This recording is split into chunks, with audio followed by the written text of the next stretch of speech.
आज अकोलेकर जे काही रेल्वे सेवा समिती म्हणून आज मोठ्या प्रमाणात इथे अकोल्याहून आंदोलन करून आपल्या संगमनेरमध्ये इथे आलेले आहेत.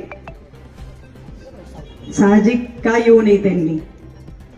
जी रेल्वेची मागणी आहे ती अकोले तालुका काय आणि संगमनेर तालुका काय, जर ही जनतेच्या हितासाठी असेल तर त्यासाठी सर्व नागरिकांनी आणि सर्व पक्षीय नेत्यांनी एकत्र येऊन, कारण की सर्व पक्षीय नेते हे नागरिकांनी निवडून दिलेले असतात, मग त्याच नागरिकांचे प्रश्न सोडवण्यासाठी जर आपल्या सगळ्यांना एकत्र येऊन आंदोलन करावं लागते तर त्यासाठी अकोलेकरांचं जे आंदोलन आहे त्यात आमचा संगमनेरकरांचा सुद्धा सहभाग मोठ्या प्रमाणात राहणार आहे. कारण की रेल्वे आपण बघतोय, आत्ताच बरेच जण बोलून गेले की हा आराखडा तो आराखडा, इकडून तिकडून कुठून, पण माझं एकच म्हणणं आहे, कसलाही कोणताही आराखडा इकडून तिकडून म्हणण्यापेक्षा आपल्या संगमनेर आणि अकोले तालुक्याच्या हितासाठी आपला जो मार्ग आहे आणि आपली जी रास्त मागणी आहे त्यासाठी आपण एकत्र येणं तितकंच महत्वाचं आहे.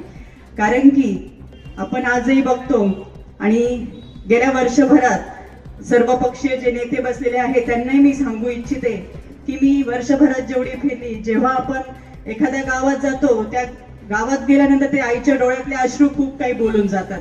त्या आईचं म्हणणं एवढंच का माझा मुलगा नाशिकला सर्व्हिसला, माझा मुलगा पुण्याला सर्व्हिसला, आणि ते अंतर आम्हाला कापण्यासाठी फार वेळ लागतो. कुठंतरी हीच रेल्वे आपल्या इकडनं गेली तर त्या मुलाला अपडाऊन करणं सुद्धा तितकं सोपं जाईल की जेणेकरून ते आपल्या आई वडिलांकडे सुद्धा त्याचं लक्ष राहील. आणि त्याचप्रमाणे जी आपली औद्योगिक विकास आपण म्हणतो, औद्योगिक विकासासाठी सुद्धा आपल्या तालुक्यांसाठी फार महत्वाचं आहे. नुसतं हा संगमनेर अकोलेच नाही तर जी नाशिक पुणे मार्गे जाण्यासाठी सिन्नर म्हणा, जो जो तालुका, जो जो भाग, जो जो गाव मध्ये येणार आहे त्या सगळ्यांनाच त्याचा फायदा होणार आहे.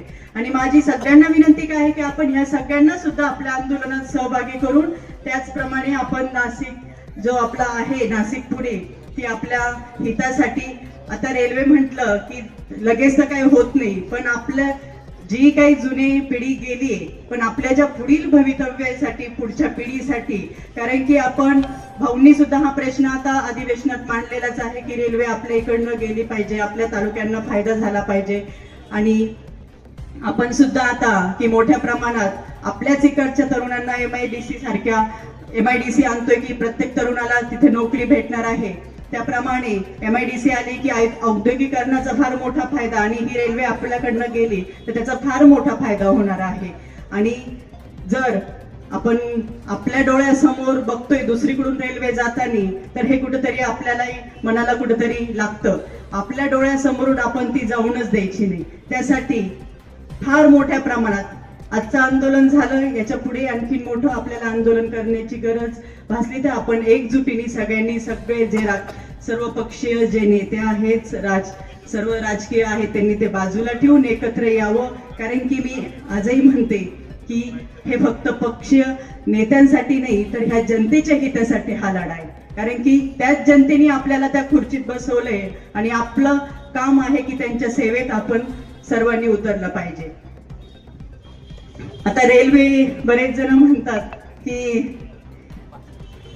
ही रेल्वे काय, त्यांनी सांगितलं पैशाची अडचण, ही अडचण, पण आता सरकार कधी पैशाची अडचण मांडत नाही. सरकारचं म्हणणं काय असतं, जनतेच्या हितासाठीच काय, पण जनतेच्या हितासाठीच मग आपलं हित आपण पटवून देणं तितकंच महत्वाचं आहे की त्याचा फायदा.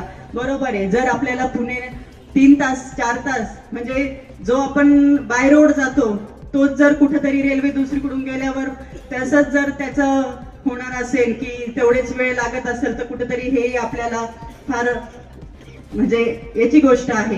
तर आपल्याला जे आज कालही मला लहामटे साहेब एका लग्नात भेटले तेव्हा म्हणे ताई आमचं आंदोलन आहे, तर म्हटलं नक्कीच तुमच्या आंदोलनात मी कायम त्यांना म्हणत असते की ज्याप्रमाणे भाऊंचा पाठिंबा असतो पण एक आज भगिनी म्हणून तुमची कायम तुमच्या ज्या अकोलेकरांच्या सेवेसाठी आमचा पाठिंबा नक्कीच राहणार आहे. आपण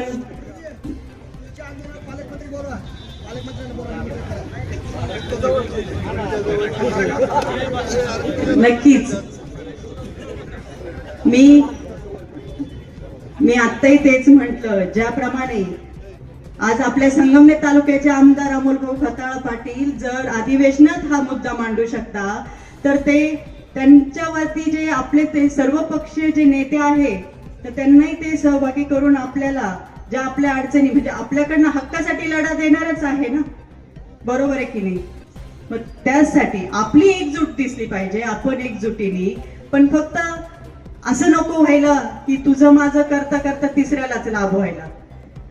मग आपण आपल्या डोळ्यासमोर एकजुटीने राहून आणि आपल्या डोळ्यासमोरून म्हणजे आपला तोंडचा घास कोणी ओरबडणार नाही, त्यासाठी आपण असेच आज आंदोलनाला आले. आम्ही तुम्हाला पाठिंबा दिला, सहभागी राहिलो. असंच आंदोलन आपण मोठ्या प्रमाणात करू. त्याचप्रमाणे जे काही मार्ग म्हणतायत, आता प्रत्येक ठिकाणाहून प्रत्येकाला जास्तीत जास्त संख्येने नागरिक आपल्या आंदोलनात कसे सहभागी होतील याचाही आपण विचार करू आणि आपली रास्त म्हणजे आपली भूमिका आपण ठाम ठेवू.